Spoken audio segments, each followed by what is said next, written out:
Jadi kalau misalnya ibu bangun tidur flu, sakit, atau sedang ada orang utang kita tagih dia nggak bayar, sedang datang musibah itu, ujian itu, maka berkeluh kesah tidak akan memberikan jalan keluar. Daripada cuma keluh kesah, bahkan kita masuk kepada ranah orang lain ya, akhirnya akan mendatangkan dosa dan bisa menjadi penghambat baru untuk memberikan solusi dari masalah kita. Lebih baik kita berzikir. Garis bawahi contoh ini ya, supaya ibu lebih paham. Kalau misalnya ibu sedang ke satu tempat, contoh ini contoh saja, sendalnya dicuri orang, ya, pencuri, dia berdosa dengan curi sendalnya. Tapi ibu kalau keluar cari sendalnya nggak ketemu, di sini perintahnya adalah sabar, karena kan lagi diuji. Apa itu sabar? Terima dulu, oh berarti Allah sedang uji saya, gitu kan? Kita ikhtiar, habis itu cari, nggak ketemu ya sudah, tinggal beli sendal baru, selesai, kan gitu. Tetapi kalau ibu masuk ke ranah lain, misalnya ibu malah caci maki, pencuri ini memang begitu dan begitu, misal dicaci maki, dia berdosa dengan curiannya, kita berdosa dengan cacian kita. Paham nggak? Nah, cacian ini bisa menjadi penghambat untuk mendapatkan solusi, karena buka pintu dosa baru. Cacian itu tidak akan memberikan jalan keluar dari masalah kita. Ya, itu poin. Poin yang lain juga, kalau seandainya Bapak Ibu lagi diuji oleh Allah Subhanahu Wa Taala, cacian itu tidak akan memberikan jalan keluar, keluh kesah tidak memberikan jalan keluar. Yang memberikan jalan keluar justru introspeksi diri. Jangan buru-buru menyalahkan orang yang menjadi penyebab. Ya, itu paling baik, bijaksana ya. Kita lagi jalan ditabrak mobil sama orang. Oke, dia salah. Dia salah dengan perbuatannya. Tapi yang paling pertama seorang mukmin lakukan, dia juru astagfirullah. Dosa apa ini yang saya lakukan? Kok mobil saya ditabrak? Misal, contoh ya. Begitu, itu yang benar. Nah, introspeksi diri ini, kalau memang betul tabrakan tadi itu disebabkan karena memang kita pernah tabrak mobil orang, kita pernah dosa, itu jadi pembersihannya, kan gitu. Itu jadi pembersihan. Jadi jangan buru-buru menyalahkan sebab-sebab yang ada, tetapi kita bagaimana kembali dulu kepada Allah Subhanahu Wa Taala. Karena dasar hukumnya begini, Bu. Allah itu nggak mau kita sedih, Allah nggak mau kita susah, Allah nggak mau kita celaka, Allah mau kita bahagia, senang. Terbukti kita disuruh bahagia. Kita disuruh hidup senang, kita boleh pakai baju bagus, makan yang enak, minum yang enak, biologis yang halal, pasangan suami istri, punya keturunan, apa saja boleh, tapi dengan cara yang betul gitu ya. Jadi Allah mau kita bahagia. Kapan kita terjerumus dalam satu ujian, itu kalau seandainya kita lakukan pelanggaran. Ujian itu tujuannya agar kita kembali kepada Allah. Jadi poin yang paling bijaksana adalah introspeksi diri. Jadi jangan buru-buru salahin orang, gitu kan. Coba introspeksi diri. Kemudian yang ketiga, kalau itu berhubungan dengan masalah benda, ingat semua benda di muka bumi itu punya ajal, punya batas waktu. Jangan habiskan energi marah pada benda yang sudah rusak. Contoh misalnya, pernah terjadi di masa Nabi Muhammad SAW, ada seorang sahabat baru beli piring, dipecahin oleh pembantunya. Lalu dia caci maki pembantunya nih. Akhirnya dilapor kepada Nabi, ya Rasulullah, ada seseorang pembantunya pecahin piring, tapi dia caci maki itu kayak caci makiannya itu melampaui batas gitu. Sebuah piring tapi dibalas dengan sekian banyak cacian. Lalu Nabi SAW panggil orang itu, tanya, kenapa kau caci maki pembantu? Dia bilang, ya Rasulullah, piring baru saya beli dipecahin. Kata Nabi SAW, jangan kau caci maki dia, perhatikan ini ya, karena piring yang dia pecahkan punya ajal sebagaimana kau punya ajal. Maksudnya apa? Kalau bukan pecah di tangan pembantu, pecah juga di waktu itu, pasti pecah. Ini faham ini baik-baik. Itu kalau berhubungan dengan masalah benda. Kalau saatnya dia rusak, saatnya dia hilang, pasti terjadi. Lu tuh apa marah-marah? Nggak ada manfaatnya. Coba kalau kita sangka baik dengan Allah dan kita punya ilmu. Oh, sendal saya hilang tadi, ya udah Allah mau saya ganti sendal baru. Ya mudah-mudahan itu jadi sedekah buat saya. Selesai. Kan selesai. Daripada kita marah-marah, enggak kembali juga sendalnya. Nggak ada manfaatnya, gitu kan? Ini poin-poin yang harusnya kita jadikan sebagai pondasi kita dalam menghadapi masalah-masalah. Gitu. Jadi akhirnya jadi ringan semuanya, karena kita tahu itu adalah bahan introspeksi diri, pembersihan dosa dan seterusnya. Nah ini poin. Dan segala sesuatu kalau berhubungan dengan masalah benda pasti dia punya ajal. Ya, itu ada ajalnya. Sendal putus, piring pecah, itu semua ada ajalnya. Semua sebagaimana kita punya ajal, gitu kan? Itu sudah kita jelaskan panjang lebar di poin nomor 13, saya cuma ingatkan saja agar bagaimana kita betul-betul ya Bapak Ibu sekalian fokus ke masalah, ya, solusi dari permasalahan kita dengan cara introspeksi diri. Dan daripada kita keluh kesah lebih baik kita berzikir, berdoa, minta jalan keluar, istighfarkah, berdoa minta jalan keluarkah, seperti itu. Terus kemudian juga di situ di halaman 62, ini kita belum masuk ya, kita akan di halaman 63 ya. Di halaman 62 juga ada sebuah hadis, coba lihat di paling bawah. Ini yang saya bisa yang sampaikan yang lalu, ini solusinya. Kalau kita lagi ada masalah, ini termasuk solusi.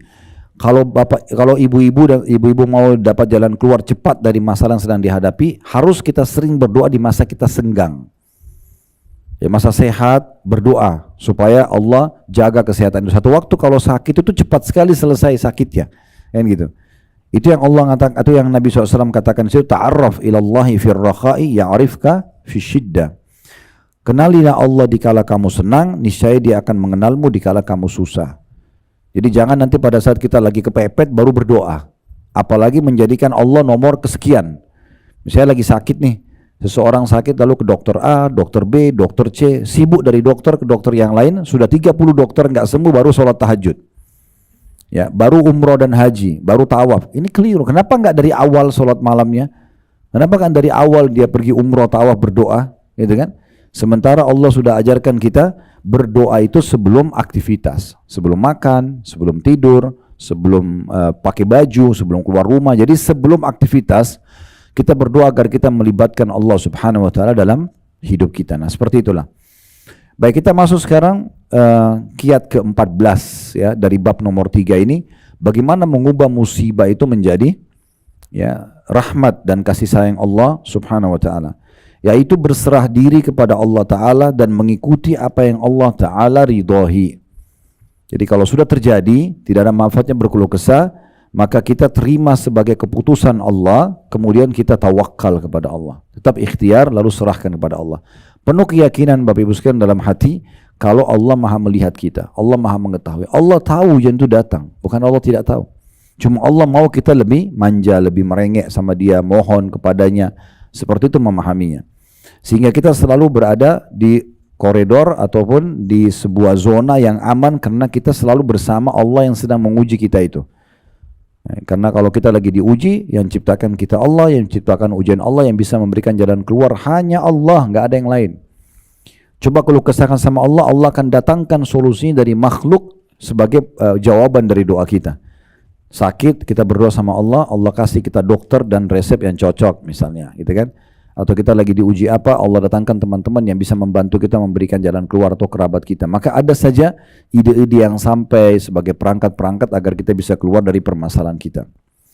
Baik, caranya adalah kita memahami kalau kita bertawakal kepada Allah, kalau semua yang Allah ujikan itu Allah tahu, itu poin dulu. Dan Allah akan balas dengan pahala yang berlipat yang mungkin Bapak Ibu tidak bisa dapatkan dengan ibadah secara khusus. Jadi ada pahala yang besar didapatkan justru karena sabarnya kita dalam ujian. Ya. Itu yang disebutkan dalam hadis di situ ya. Kita bacakan dulu di halaman 63 setelah poin nomor 14. Berserah diri kepada Allah Ta'ala dan mengikuti apa yang Allah Ta'ala ridhohi. Musibah dan ujian adalah kehendak Allah Ta'ala dan diridhohinya. Jadi kalau Bapak Ibu kena, itu Allah tahu. Dan Allah memang sengaja datangkan itu. Bisa sebagai teguran, karena kita pernah ada kesalahan, atau pengampunan dosa, kalau kita pernah punya dosa, atau justru diberikan derajat yang tinggi di surga, yang tidak bisa kita jangkau dengan ibadah kita. Kayak misalnya ada satu derajat di surga, kita harus 100 tahun puasa, 100 tahun sholat. Tapi kita umurnya cuma 60. Allah mau kita sampai ke situ, Allah kasih uji penyakit, harus minum obat 5 tahun, 10 tahun, cuma minum obat doang. Udah, tahan lisannya, jangan keluh kesah. Kecuali pada ahlinya ngomong sama dokter iya, tapi keluh kesah nggak boleh. Ini keluh kesahkan keputusan Allah kepada kita, kepada makhluk, kita seperti keluhkan Allah sama Dia. Ini Allah sakitin saya nih, ini Allah giniin saya. Seakan-akan kita sedang keluhkan Allah, ini keliru. Salah tempat, itu mendatangkan dosa baru.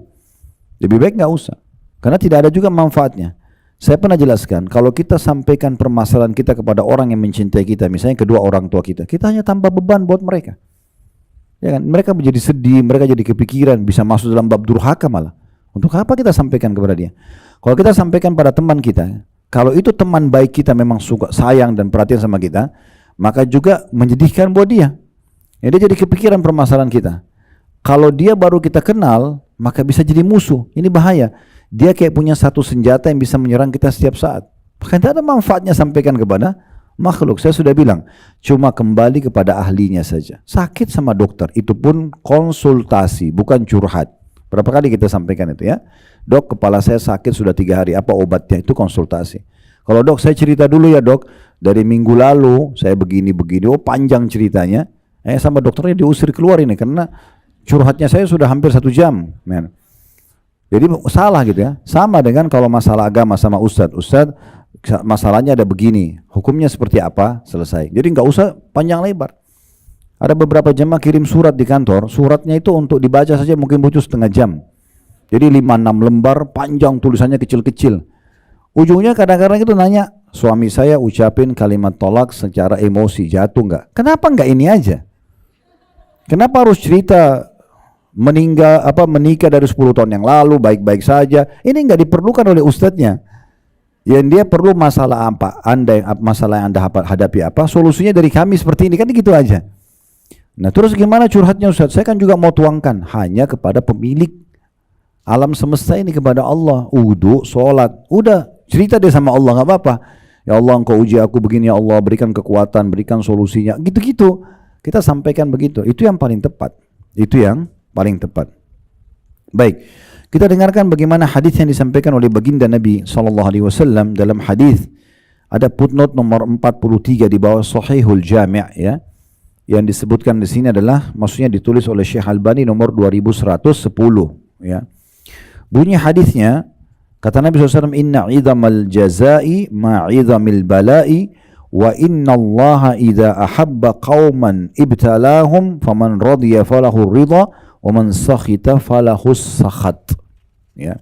Artinya sesungguhnya besar kecilnya balasan tergantung besar kecilnya ujian. Jadi orang flu dia sabar, beda pahalanya dengan orang flu demam sabar ya. Beda pahalanya dengan orang flu demam rematik sabar, beda. Makin besar ujiannya makin besar pahalanya. Makin besar ujian makin besar pahalanya. Jadi fahami ini ya. Kalau ternyata pahala itu akan diberikan terus gitu kan. Dan makin berat berarti makin besar pahalanya. Seperti itu gambarannya. Lalu dikatakan, sesungguhnya kata Nabi SAW, apabila Allah mencintai satu kaum, maka dia akan menguji mereka. Bagaimana kita memahami, Bapak Ibu sekalian, ujian itu sebagai rasa cinta Allah? Ulama memberikan gambaran begini. Kalau yang pertama poinnya, kalau tidak ada ujian, dipastikan teman-teman sekalian kita akan jauh dari Allah. Misalnya semua mulus-mulus saja, nggak ada ujiannya, maka kita akan jauh dari Allah, akan lalai orang, ya kan? Kalau tiap hari kita nggak pernah lapar, nggak pernah haus, nggak pernah ngantuk, nggak pernah sakit, kita kayak nggak butuh sama Tuhan, ya nggak? Tapi kalau kita lapar, kita haus, kita sakit, kita juga diganggu orang, itu kita jadi tahu kita punya Tuhan, kita jadi kembali kepada Allah. Itu hikmah terbesar daripada ujian itu sendiri. Karena kita jadi kembali kepada Allah Subhanahu wa ta'ala. Yang kedua, hikmah daripada ujian tersebut, kita jadi punya rem. Kita nggak terus-menerus gas dalam kehidupan ini, kan itu. Karena dengan ada ujian, kita jadi ngerem diri kita sedikit ya. Oh ternyata harus begini, oh ternyata harus begini. Sekarang kita punya perusahaan maju nih, semuanya maju, modal halal segala macam. Ada saja tuh pegawai kadang-kadang yang nakal kan. Padahal sudah bagus kita cari, mungkin CV-nya pertama bagus banget gitu kan. Tapi ternyata dia melakukan kecurangan. Sebagai rem itu sebenarnya, tetap harus hati-hati loh ya. Akan ada orang begini, jangan cuma dari penampilannya, jangan cuma ini. Nah hati-hati, jadi pelajaran, itu pengalaman hidup yang luar biasa itu. Sehingga yang kita dahulukan adalah kualitasnya, dan kita tidak boleh memberikan toleransi kalau orang melakukan kesalahan biar kena hukuman, jadi dia tahu ganjarannya. Contoh, kita jadi meningkat level pengetahuannya. Itu kan hikmah besar sekali ya. Ini tidak mungkin kalau nggak ada ujian. Dan itu. Yang ketiga, kita meringkas umur kita di atas ketaatan. Orang kalau lagi sakit nih, misal naudzubillah dia biasa tiap malam sibuk dengan dosa-dosa, karaoke, diskotik segala macam. Terus dia lagi sakit, berhenti nggak itu dosanya? Jadi ujian itu kalau datang itu memberhentikan dia dari dosanya itu. Siapa tahu dengan dia sakit dia jadi sadar, bisa saja. Ada orang, satu syekh di Riyadh, kalau kita mungkin di Indonesia kiai atau ustadz gitu, dia punya satu kebiasaan unik. Kebiasaannya itu salah satu yang dia programin selain ngajar di masjid, punya ngajar di sekolah gitu, dia juga sering kalau waktu lowong dia minta izin sama pemilik rumah sakit swasta, kepala rumah sakitnya untuk izinkan dia keliling kamar-kamar. Yang dia mampu aja, hari ini 5 kamar, 10 kamar, dia ketemu sama pasien-pasien lalu dia doakan, sabar ya, didoain gitu. Gitu-gitu aja untuk cari pahala jenguk orang sakit dan ngajarin, mungkin ada yang nanya hukum juga, tata cara sholat kalau lagi stroke, nggak bisa bergerak di ranjang, cara wudhunya gimana kalau kotorannya dibersihkan, kan banyak hukum-hukum syar'i. Itu aja kerjanya. Satu waktu dia masuk ke satu kamar, dia bilang saya belum pernah lihat ada pasien sesakit orang ini sebenarnya. Anak muda masih sekitar 20-22 tahun umurnya, itu kakinya sudah patah dan sudah sekian tahun dia nggak bisa gerakin, digantung kakinya, gitu kan. Terus saya bilang menurut dia hari itu orang yang paling parah sebenarnya orang ini. Terus saya bilang sabarlah segala macam gitu. Tapi jawaban anak muda ini beda sama pasien yang lain. Dia bilang, Syekh ini kalau kita tadi Ustaz Tokia ya, Syekh, saya justru bersyukur Allah uji begini. Kata anak muda itu. Dia bilang tidak ada pasien yang bilang begini, baru dia. Terus saya penasaran, saya tanya, kenapa kau bilang itu? Dia bilang, perlu Anda ketahui, ini terjadi sudah 2 tahunan. Dia digantung kakinya begitu dan belum sembuh-sembuh. Dan dia bilang, sebelumnya saya dari keluarga kaya, orang tua saya kaya, semua dikasih fasilitas segala macam, mobil punya saya sendiri, rumah besar. Saya dulu nggak pernah sholat, nggak pernah kenal Allah, pokoknya kerjanya cuma ugal-ugalan, balap-balap sana sini seperti anak-anak yang jauh dari agama. Dia bilang satu waktu Allah SWT uji saya, tabrakan, patahlah kaki saya ini. Waktu awal saya nggak bisa terima, marah-marah sendiri, nangis-nangis, pokoknya gak mau tahu, marah-marah sama orang tua saya, suruh obatin bagaimanapun supaya sembuh. Tapi Allah belum izinkan. Tak bisa, dokter terbaik dipanggil, rumah sakit ini yang terbaik juga diobatin, segala macam operasi dilakukan, tapi tidak bisa. Akhirnya mau gak mau saya harus terima. Setelah sebulan berjalan, saya gak bisa lagi, sudah habis air mata, udah habis teriakan, udah gak ada solusi lain, udah harus terima, mau gak mau. Di saat itu justru, di saat saya sampai di titik nol dari saya sudah merasa saya lemah, lalu kemudian saya mulai introspeksi diri. Kayaknya ada yang salah deh ini, gitu kan? Dia bilang mulailah saya dengar ceramah-ceramah dari para ulama, nasihat-nasihat tentang sabar. Lalu mulai saya perbaikin diri saya. Dan perlu Anda ketahui Syekh, kenapa saya bersyukur? Karena selama 2 tahun saya di sini, mulai saya bisa sholat walaupun saya di atas ranjang. Saya sekarang, saya sampaikan berita gembira, saya sudah hafal 30 juz Al-Quran.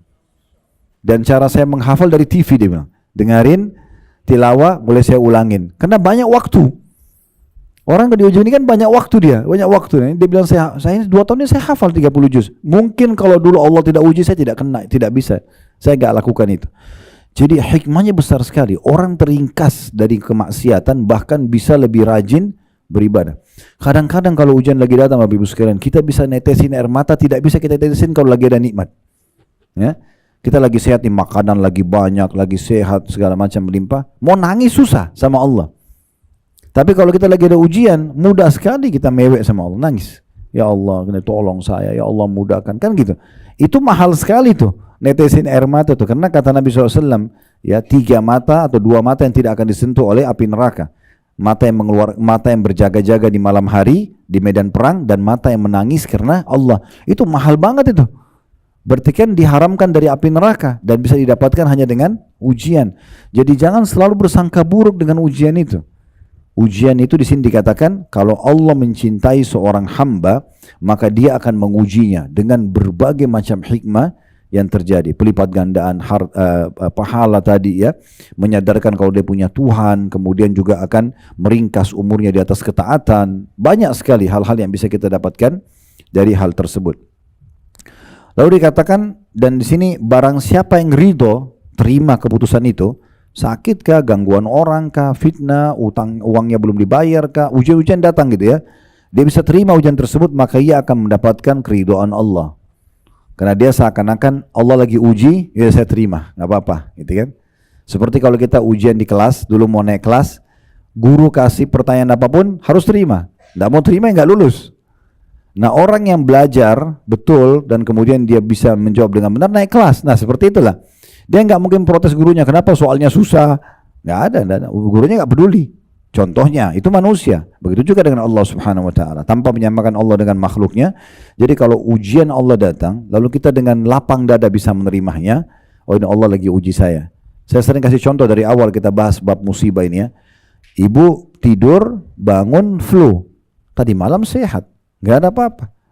Cuaca juga lagi kayak sekarang lah, bukan musim dingin, bukan musim hujan ya. Terus kita bangun sudah flu. Maka yang benar adalah, oh Allah lagi uji saya. Udah. Lalu kita coba ingat, saya selama ini kayaknya sudah setahun nggak pernah flu deh. 365 hari. Paling Allah uji flu seminggu kan gitu. Udah oke, kita terima dulu, terima putusan Allah. Jangan keluh kesah, apalagi keluhkan kepada makhluk, kecuali tadi saya bilang konsultasi untuk kesembuhan dan pada ahlinya. Kemudian nikmati prosesnya. Udah, mulai minum obat, konsultasi dokter, minum teh hangat, gitu-gitu ya, istirahat yang cukup. Udah selesai. Nah, kita akan maksimal mendapatkan pahalanya gitu. Ingat selalu statement Umar bin Khattab radhiyallahu anhu, ini sudah sering juga saya ulangi. Orang yang diuji oleh Allah itu ada dua keadaan. Keadaan yang pertama yang paling ideal, dia terima sebagai keputusan Allah, kan?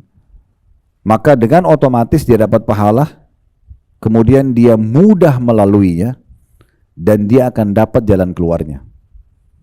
Ujian apapun akan begini, dia akan mendapatkan pahala karena dia tidak menolak keputusannya Allah. Ya, mirip kita kalau kerja di satu kantor, kantor itu kasih peraturan kita terima saja, ya sudah jadi pegawai ideal pasti. Nah, dia ikutin saja gitu kan. Dikasih jobnya ini, dikasih kursinya itu, segala macam, oke ini kita pakai aja. Maka itu pasti akan ideal gitu, karena dia jalan dengan peraturan yang ada. Maka dia akan mendapat pahala, dia mudah melaluinya, karena dia tahu ini sebagai ujian, kemudian dia juga dapat jalan keluarnya. Itu keadaan pertama yang ideal. Keadaan yang kedua ini yang buruk. Dia nggak bisa terima, maka dia berdosa karena menolak keputusan Allah. Kemudian yang kedua, dia sulit melaluinya karena penuh dengan keluh kesah. Semuanya hal disalahkan. Dirinya sendiri disalahkan, pasangannya disalahkan, anak mungkin disalahkan, AC disalahkan, apa saja disalahkan semuanya. Dan dia tidak akan temukan jalan keluarnya. Jadi keputusannya orang kalau lagi diuji tidak ada kecuali memang menerimanya. Dan dikatakan dalam hadis ini, kalau dia bisa menerima, baginya keridhaan Allah. Allah akan berikan dia jalan keluar, Allah akan mudahkan perangkat-perangkat untuk dia bisa mendapatkan jalan keluar. Nah seperti itulah.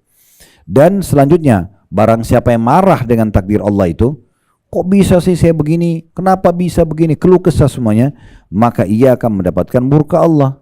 Apalagi kalau dia keluh kesahkan Tuhannya kepada makhluk, kan gitu. Maka Allah tidak ingin dikeluh kesahkan kepada makhluknya. Tapi kita bagaimana? Justru introspeksi diri dan kembali kepada Allah subhanahu wa ta'ala. Nah ini pesan yang terpenting dari poin nomor 14 ini. Bagaimana kita mencari ridho Allah dengan cara menerima keputusan Allah tersebut, tapi tetap ikhtiar. Berdoa, kemudian berobat misalnya ke dokter tadi, atau kalau utang ditagih dan seterusnya. Lalu dia katakan selanjutnya setelah hadis, apabila anda telah mengetahui bahwa ujian itu dikehendaki Allah Ta'ala dan ridhoinya, maka sudah sepatutnya untuk berserah diri kepada kemauan Allah Ta'ala, menerima segala yang dia kehendaki dan dia ridhoi. Jadi di poin ini juga perlu garis bawah ya, bukan berarti hanya ibu sendirian atau kita sendirian diuji sama Allah. Semua manusia melalui sama ujian.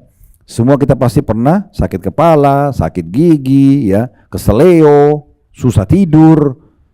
Semua orang lalui itu. Kalau kita sendiri di dunia ini mungkin wajar kita mengeluh kesah. Ini semua orang lalui. Beruntunglah orang yang faham itu adalah bentuk kasih sayangnya Allah, supaya bisa mengerem tadi dari dosa, bisa membuat kita memangkas umur kita di atas ketaatan, berlipat gandakan pahala. Kenapa nggak terima? Ingat juga yang saya sampaikan di awal kita bahas bab musibah ini, kita harus memiliki dua sayap yang kita gunakan untuk melalui kehidupan ini. Satu sayap adalah syukur kalau ada nikmat, satu sayap sabar kalau ada ujian. Ini wajib berimbang. Nggak bisa Bapak Ibu sekalian kita punya nikmat terima kasih sama Allah, bersyukur. Tapi kalau ujian kita keluh kesah itu nggak bisa. Ibarat pesawat itu cuma satu sayap, nggak mungkin stabil. Nggak bisa juga kita kalau lagi diuji sabar, miskin susah sabar. Begitu Allah bukan rezeki kufur kepada Allah, maka itu juga tidak bisa. Maka ini dua sayap kehidupan yang harus berimbang. Ini sesuai jalan dengan hadis Nabi SAW, ajaban di amri mu'min wala yakunu dzalika illa li mu'min. Sungguh mengagumkan perkara orang beriman dan itu tidak dimiliki kecuali oleh orang beriman saja. Ya, in asaba sarra syakar, kalau diberikan nikmat dia bersyukur, wa in asaba dharra sabar, kalau diberikan ujian dia bersabar. Emang begitu konsepnya. Syukur nikmat, sabar ujian. Dan ingat, mengeluh kesahkan ujian yang sedang ada berarti sedang mengeluhkan Allah pada makhluk, enggak cocok, enggak pas. ya. Dan keluh kesah tadi di poin sebelumnya, di poin nomor 13, tidak akan memberikan solusi. Gak ada solusinya itu, ya. Ini dimaksudkan di sini. Jadi kembali kita katakan di sini, apabila Anda telah mengetahui bahwa ujian itu dikehendaki Allah Ta'ala dan ridhoinya, maka sudah sepatutnya untuk berserah diri kepada kemauan Allah Ta'ala, menerima segala yang dia kehendaki dan dia ridhoi. Manusia terbaik Nabi Muhammad SAW juga diuji. Nabi juga sakit, Nabi juga meninggal istrinya, meninggal orang tuanya, meninggal anaknya. Sudah jadi raja dan Nabi, jujur, tidak ada orang yang paling jujur dari Nabi, ya. Nabi Muhammad SAW itu diberikan julukan di Mekah, itu adalah As-Sadiqul Amin. As-Sadiq itu yang terpercaya, Amin itu yang jujur dan terpercaya. Ini dua julukan sekaligus. Ada orang mengatakan itu orang jujur, belum tentu dipercaya selamanya. Kalau ini dimaksudkan jujur dan terpercaya, maksudnya selamanya orang ini selalu jujur dalam hidupnya. Karena dikatakan Nabi SAW tidak pernah bohong sekalipun, gitu kan. Walaupun itu pahit, beliau tidak pernah berbohong, dan juga beliau selalu amanah kalau dititipkan apa-apa. Apa saja beliau selalu jalankan. Tapi sudah begitu, terus jadi Nabi, kemudian sempurna secara fisik, punya kerajaan di Madinah, masih disakiti oleh orang munafik. Masih disakiti. Masih dikatakan Nabi itu membebankan orang, Nabi itu ngarang-ngarang wahyu, banyak sekali hal-hal. Tapi beliau bersabar. Beliau bersabar, karena beliau tahu dengan ini justru menambah derajat saya di surga, menambah pahala ekstra. Tadi disebutkan haditsnya, ya, sesungguhnya besarnya kadar pahala sesuai dengan besarnya kadar ujian, ya. Makin berat maka makin besar pahalanya. Paragraf terakhir di poin 14, barang siapa yang mengaku cinta kepada kekasihnya, akan tetapi ia marah terhadap kehendak dan kemauan kekasihnya, maka ia telah membohongi dirinya sendiri dan membuat murka kekasihnya. Ini maksudnya dikasih contoh. Kalau sama manusia saja, suami istri misalnya, saling cinta tetapi ada keputusan yang diinginkan, dan itu tidak berat sebenarnya. Kemudian dia tidak mau terima, maka dia bohongi dirinya sendiri, berarti dia tidak cinta. Nah, apalagi kalau sama Allah yang memang menciptakan kita, ya. Coba lebih peka deh. Apapun masalah kita sekecil apapun, coba langsung keluhkan kepada Allah. Apa saja, minta langsung kepada Allah solusinya. Lihat bagaimana mudahnya permasalahan itu kita lalui. Dan usahakan minta kepada Allah Subhanahu wa taala ini apa saja, walaupun hal kecil. Ini saya pernah kasih contoh, ibu mau belanja di mall. Minta berdoa, apa susahnya? Ya Allah, mudahin parkiran buat saya. Susahnya apa? Berdoa. Doa itu ibadah. Ya kan gitu. Berdoa, kata para ulama, doa itu belum dilihat jawabannya, itu tetap ada pahalanya karena dia ibadah. Apalagi kalau diberikan jawaban, kan gitu. Itu di poin 14-nya. Kita masuk poin ke-15 tentang bagaimana mengubah musibah menjadi rahmat. Bergembira dengan musibah dan mengharapkan pahala atas musibah tersebut. Disebutkan bahwasanya Rasulullah SAW ditanya tentang siapa saja orang yang diuji dengan ujian yang berat, maka beliau menjawab para nabi dan kemudian orang-orang soleh setelahnya. Beliau menggambarkan sifat mereka dalam sabda beliau, wa in kana ahaduhum la yafrahu bil bala'i kama yafrahu ahadukum birraha. Salah seorang di antara mereka ada yang bergembira dengan ujian atau musibah sebagaimana gembiranya kalian ketika mendapatkan kelapangan. Hadis ini sahih, diriwayatkan oleh atau disahihkan oleh Syekh Albani, ya, di bawah ada footnote nomor 44. Jadi kita coba garis bawahi 2 poin, ya. Kalau ibu dan bapak mau sampai kepada level yang lebih baik dari sebelumnya, ya. Level yang terbaik dalam ibadah, bapak ibu ibadah bukan lagi mengejar keutamaannya. Itu standar sekali kalau saya sholat malam supaya doa saya diijabah. Itu standarnya. Saya sholat malam supaya saya dapat pahala nanti di akhirat. Itu standarnya. Saya haji sama umroh supaya saya menambah timbangan amal saya hari kiamat, supaya dosa saya dimaafkan, supaya saya masuk surga. Itu standarnya. Karena kita mengejar apa yang dijanjikan, ya. Mau level lebih baik, itu kita menyembah Allah bukan lagi ngejar keutamaannya, tapi karena kita bersyukur kepada Allah. Itu level tertingginya. Itulah di mana dalam hadis sahih ditanya kepada Nabi SAW oleh istrinya Aisyah radhiyallahu anha, kenapa anda sholat malam sampai kaki anda pecah-pecah? Padahal Allah sudah ampuni dosa anda yang lalu dan akan datang. Apa kata Nabi? Saya mau kejar keutamaan sholat malam supaya saya masuk surga? Enggak. Beliau mengatakan, afala akunu abdan syakura. Apakah saya tidak bisa menjadi seorang hamba yang bersyukur? Jadi sudah sampai pada level sholat, puasa, sedekah, haji, umrah. Ini bukan lagi mengejar keutamanya, sudah levelnya karena rasa syukur kepada Allah. Ingin mengabdi sama Allah karena sudah terlalu banyak makanan yang Allah kasih, minuman Allah kasih, pakaian Allah kasih, sehat badan sekian tahun, itu dibalas dengan rasa syukur. Ini level tertinggi dari ibadah itu. Nah, sama juga dengan ujian. Di sini hadis ini, saya bilang tadi kita perhatikan dua hal di poin nomor 15 ini. Dalam ibadah level tertinggi adalah kita beribadah bukan lagi kejar keutamaan tapi karena bersyukur. Di dalam musibah kita menerimanya dan gembira kita menerima ujian tersebut, ini level tertingginya ya. Mungkin melalui proses. Tapi kalau Bapak Ibu bisa, Masya Allah, itu bagus banget.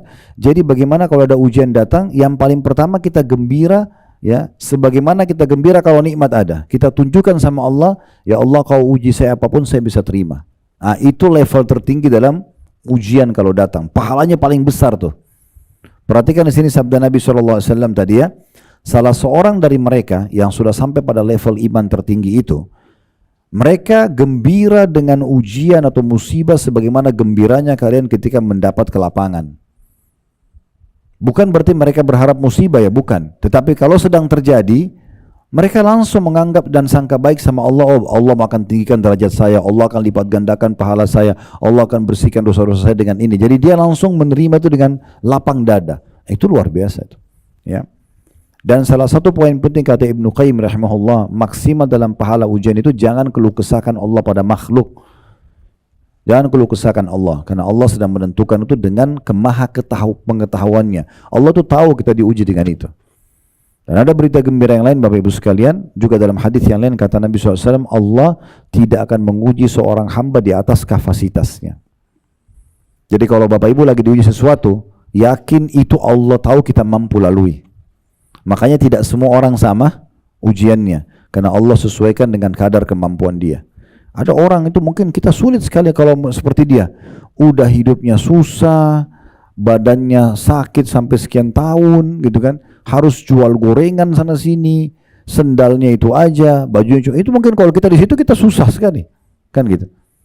Tapi ada juga orang yang diuji beda, masing-masing sesuai dengan levelnya. Ya tergantung, tapi itu juga akan dibalas sesuai dengan kadar besar pahala dari besarnya ujian tersebut ya. Jadi kita diuji oleh Allah sesuai dengan kadar kemampuan kita. Tinggal kita penuh keyakinan Allah menguji kita, Allah tahu ujian tersebut dan Allah memang pastikan ini kita mampu melaluinya, tinggal kita bagaimana bersabar dengan menerimanya. Apalagi kita lapang dada ya, Allah lagi uji saya. Toh fa inna ma'al usri yusra, di setiap kesulitan ada kemudahan, inna ma'al usri yusra. Diulangi lagi, pasti setelah kesulitan ada kemudahan. Jadi untuk apa kita khawatir? Toh ujian itu pasti akan berlalu. Tinggal beruntunglah orang yang bisa menerima keputusan tersebut. Ini yang dimaksudkan. Selanjutnya dikatakan, bagaimana kalau seseorang itu menangis atas mayit? Kalau ada mayit mati kemudian dia menangis. Sebelum meninggal dibolehkan menangis, akan tetapi setelah meninggal tidak diperbolehkan kata beliau. Di sini yang dimaksud tangisan itu terisak-isak ya. Berlebihan dalam sedih, itu nggak boleh kalau dalam kematian ya. Tapi kalau cuma netesin air mata, merasa kehilangan tuh nggak apa-apa. Tapi kalau sampai niyaha namanya, ya meratap ya, sampai meratap kayak pukul badan, jambak rambutnya gitu, terus teriak-teriak, itu nggak boleh. Ya itu dilarang, itu bahkan bagian daripada dosa besar ya. Nah di sini. Kalau sebelum meninggal lagi sakit, kita merasa sedih karena dia sakit, kita berharap Allah sembuhkan, kita menangis dalam doa tidak masalah. Kalau dia meninggal pun, kita tetesin air mata hanya sebagai bentuk sedih saja biasa karena kehilangan dia, tapi tidak boleh berlebihan, itu boleh. Karena Nabi SAW pernah meneteskan air mata pada saat Ibrahim, anaknya laki-laki, meninggal dunia. Kemudian para sahabat tanya, ya Rasulullah, apakah anda juga nangis? Kata Nabi SAW, iya, ini rahmat Allah yang Allah masukkan ke dalam hati hamba-hambanya. Tapi saya tidak mengucapkan kecuali yang Tuhan atau Allah ridhoi. Makanya beliau menghadap ke jenazahnya anaknya Ibrahim sambil mengatakan, wahai Ibrahim, kami sedih berpisah denganmu, tapi lisan kami tidak akan mengucapkan kecuali yang Tuhan kami ridho. Bagaimana caranya Ustaz? Kita kehilangan orang yang kita cintai tapi kita bisa menerima. Yakini poin ini. Orang mati itu Bapak Ibu sekalian tidak hilang, cuma pindah alam justru kepada kehidupan abadi. Itulah kehidupan akhirat. dan kita tidak bisa menuju ke surga kita, tempat abadi, dan melihat semua hasil amal kita, sholat, majelis ilmu begini, haji dan umroh, sedekah, nggak bisa kita lihat kecuali mati dulu, baru kita lihat. Jadi mati itu bukan akhir segalanya, terutama bagi seorang muslim, dia awal segalanya. Dia awal segalanya. Justru orang yang mati itu sudah menuju ke Tuhannya, dia sudah lihat. Makanya para sahabat itu, kalau mereka sedang sakit keras atau ada temannya lagi sakit keras, sudah mau meninggal nih, teman-teman yang lain datang lalu mengatakan berita gembira buat kamu. Kok bisa orang mau mati dibilang berita gembira? Mereka jelasin, karena sebentar lagi kau akan ketemu sama Allah, kau akan ketemu dengan Rasulullah, kau akan lihat hasil amalmu. Begitu mereka memahaminya. Jadi mereka tidak anggap mati itu akhir segalanya. Kita berpisah dengan anak, ibu misalnya melahirkan nih, punya anak bayi, kita merasa sedih, tadinya kita berharap dia tumbuh besar, toh kita akan ketemu sama dia. Kan gitu. Itu keyakinan orang muslim, itu rukun iman kita. Ibu nggak boleh ragu itu. Kalau kita akan ketemu dengan dia. Dan Nabi SAW bilang, tidak ada yang meninggal bayi ya, dan meninggal sudah sangat tua, nenek 120 tahun misalnya, kecuali akan dibangkitkan umur 33 tahun. Nggak ada lagi anak bayi dan tidak akhirat, nggak ada lagi orang tua. Ini keyakinan kita, rukun iman, nggak boleh ragu. Jadi untuk menghibur diri kita kalau ada orang meninggal, supaya kita tidak berlebihan, kita nggak berpisah selamanya, dia cuma pindah alam. Yang penting kita harus punya tiket yang sama, iman dan amal soleh, harus itu, sehingga sama-sama nanti menuju ke surga. Nah itu yang dimaksudkan. Jadi kita kembali tadi, boleh nggak menangis pada saat ada orang yang meninggal? Boleh jawabannya, tapi nggak meratap tadi ya, nggak teriak-teriak, nggak doa-doa buruk, nggak pukul badan kita, nggak boleh. Tapi kalau sampai kita meratap, hukumnya dosa. Nggak boleh, karena seperti orang yang menolak takdir Allah subhanahu wa ta'ala. Rasulullah SAW bersabda, ada hadis itu ya, di footnote nomor 45 di bawah ya, yang berbunyi, da'hunna fa'idha wajaba fala tabkiyanna bakiyah. Biarkan para wanita itu menangis, dan apabila telah meninggal maka tidak boleh ada seorang wanita pun yang menangis. Ini Nabi SAW bilang kepada keluarga seorang sahabat yang pada saat dia mau meninggal, istrinya, anaknya, ibunya menangis gitu, takut sedih melihat dia mau meninggal. Tapi Nabi izinkan, silakan kalau mau nangis sekarang. Tapi nanti kalau sudah meninggal nggak boleh lagi nangis, karena memang sudah Allah tentukan, takdir Allah. Jangan tidak terima. Toh kita akan ketemu. Nah itu loh. Tidak mungkin kita nanti menuju ke surga yang abadi, kehidupan yang sebenarnya, itu kecuali melalui proses kematian. Dan orang kalau faham ini Bapak Ibu sekalian, dia tidak akan pernah takut dengan mati. Makanya Bilal waktu ditanya radhiyallahu anhu, bagaimana menurut anda dengan kematian, beliau mengatakan marhaban bil maut, selamat datang kematian. Toh habis mati saya akan menuju ke surga, saya ketemu sama orang-orang yang memang saya cintai juga, kan gitu, selesai. Konsepnya sederhana kok. Kemudian juga Rasulullah SAW bersabda di dalam hadis yang lain di halaman 66 ya, hadis riwayat Bukhari Muslim, innal mayyita la yu'adzabu bi bukai ahlihi alaihi, sesungguhnya mayit itu benar-benar disiksa dengan sebab tangisan keluarganya atasnya. Jadi kalau kita meratap-ratap, justru si mayit yang terganggu. Jadi kita tidak boleh justru menyebabkan mereka disiksa karena tangisan kita, nggak usah ya, seperti itulah. Jadi kita ambil ibrah dan pelajaran, ibu-ibu sekalian, kalau ada orang mati, maka kita ambil pelajaran. Sederhana, hukum syar'i menyuruh kita sabar untuk kita, ya sudah kita sabar, kita sedang ditinggal. Dengan tadi saya bilang cara mengobatinya, toh kita akan ketemu sama dia, bukan pisah selamanya. Tapi nanti yang penting tiketnya iman dan amal soleh sama-sama. Yang kedua, mumpung kita masih hidup dan sudah meninggal, berarti kita masih punya kesempatan untuk menambah amal. Ya sudah, kita sibuk dengan amal untuk menambah sampai ajal kita datang, toh kita juga semua akan meninggal.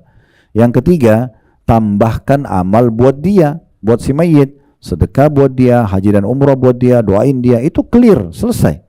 Udah jalani kehidupan biasa aja sudah setelah itu. Nah ini poinnya. Selanjutnya paragraf setelah hadis tadi itu, hadis di atas menggunakan lafaz al-mayyit, maka hadis tersebut menunjukkan bolehnya menangis sebelum seseorang meninggal. Karena orang yang belum meninggal tidak dikatakan mayyit. Sebelum meninggal masih ada harapan, maka dibolehkan menangis. Adapun setelah meninggal maka terputuslah harapan dan takdir telah pasti, maka tidak berguna lagi tangisan. Ya, artinya tidak akan membangunkan lagi dia. Tapi kalau orang sakit mungkin masih bisa sembuh gitu. Maksud lafaz la yu'adzab atau sungguh akan disiksa mayyit kalau keluarganya nangis, ya.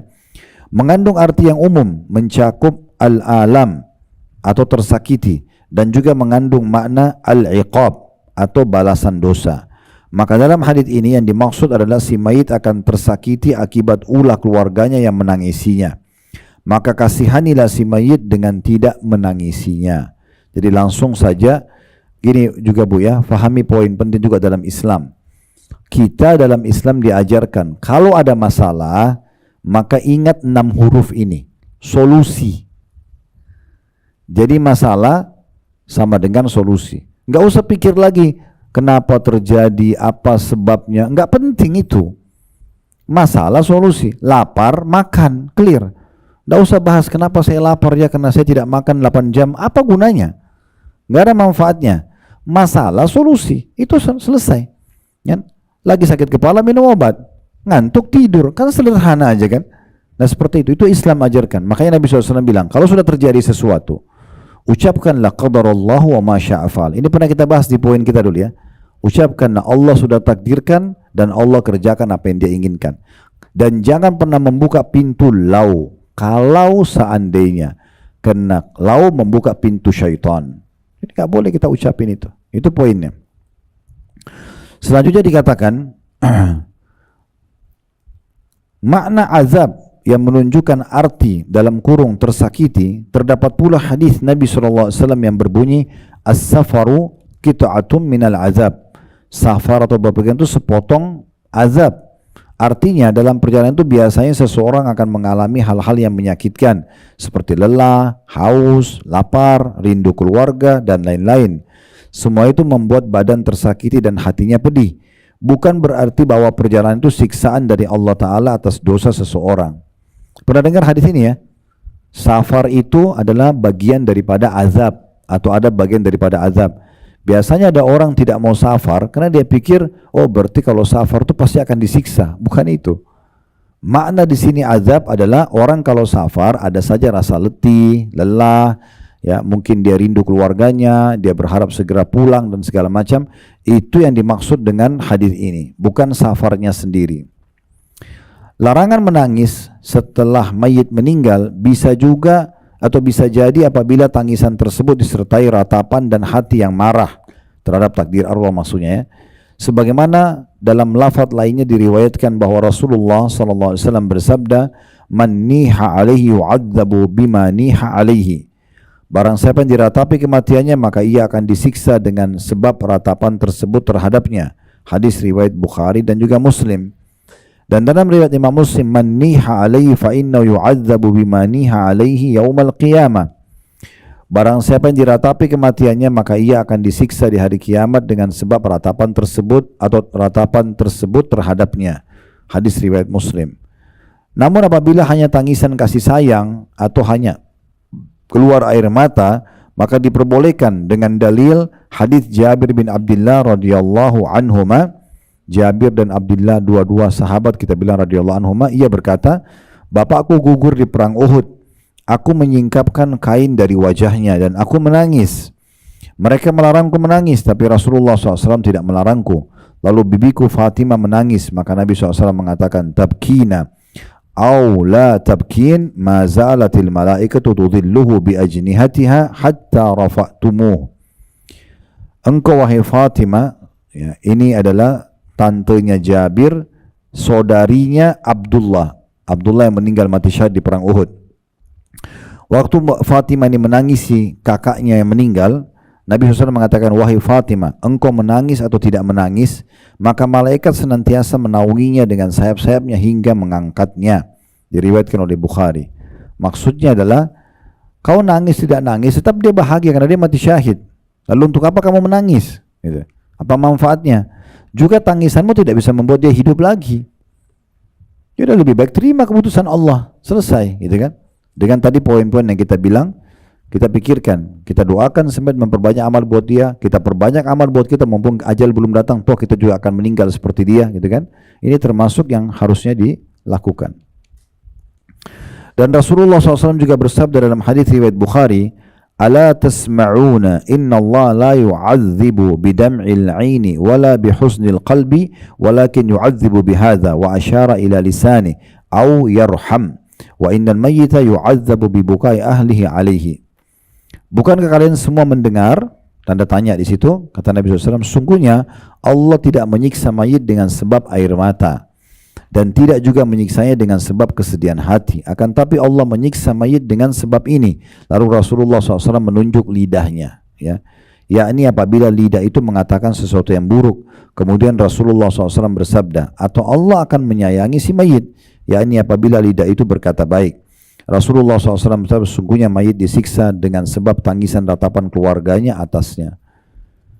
Jadi di sini hadits ini menjelaskan kepada kita bukan larangannya kena netesin air matanya. Karena tadi sudah kita bilang bisa netesin air mata, tapi ratapan teriak-teriak, kenapa dia yang mati, kenapa bukan saya, kenapa bukan si fulan, gitu-gitu. Dia kayak memungkiri takdir Allah. Itu yang menyebabkan dosa yang datang kepada dia. Selanjutnya dikatakan ketika salah seorang cucu Rasulullah SAW meninggal, maka Rasulullah SAW berlinang air mata. Dan Sa'ad bin Ubadah radhiyallahu anhu bertanya, kenapa ini? Kata Nabi SAW, hadi rahmatun ja'alahallahu fi qulubi ibadi wa innama yarhamullah min ibadi ruhama. Ini adalah bentuk kasih sayang yang Allah Ta'ala jadikan dalam hati hamba-hambanya. Dan Allah hanya mengasihi hamba-hambanya yang memiliki rasa kasih sayang. Hadis riwayat Bukhari dan juga Muslim. Ini yang dimaksud adalah waktu meninggal, ya, salah satu cucu beliau, tepatnya Umamah namanya, anaknya Zainab radhiyallahu anhum ajma'in. Jadi waktu meninggal Nabi SAW sempat netesin air mata, lalu ditanya oleh Sa'ad bin Ubadah, kenapa ya? Apa ini ya Rasulullah? Kok nangis? Nabi bilang, ini adalah rahmat yang Allah masukkan dalam hati hamba-hambanya, dan Allah hanya akan merahmati orang yang penyayang.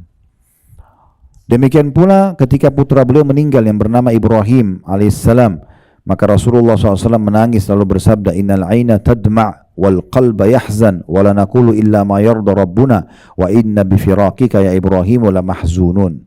Sesungguhnya mata menitikkan air mata dan hati juga bersedih, akan tapi kami tidak akan mengatakan sesuatu kecuali yang diridhoi Rabb kami, dan kami dengan berpisah ini wahai Ibrahim sungguh sangat sedih. Maksudnya di sini Nabi SAW ajarkan pada kita, netesin air mata bentuk kasih sayang nggak masalah. Tapi kalau sudah teriak-teriak, apalagi ngucapin lisan yang tidak baik, ya, kenapa Allah takdirkan dia mati, kenapa begini, kenapa dia harus sakit dulu, oh banyaklah yang semua dipungkiri, seakan-akan menyalahkan Allah, makanya jadi dosa buat dia. Bahkan bisa saja mayit menjadi tersiksa karena itu.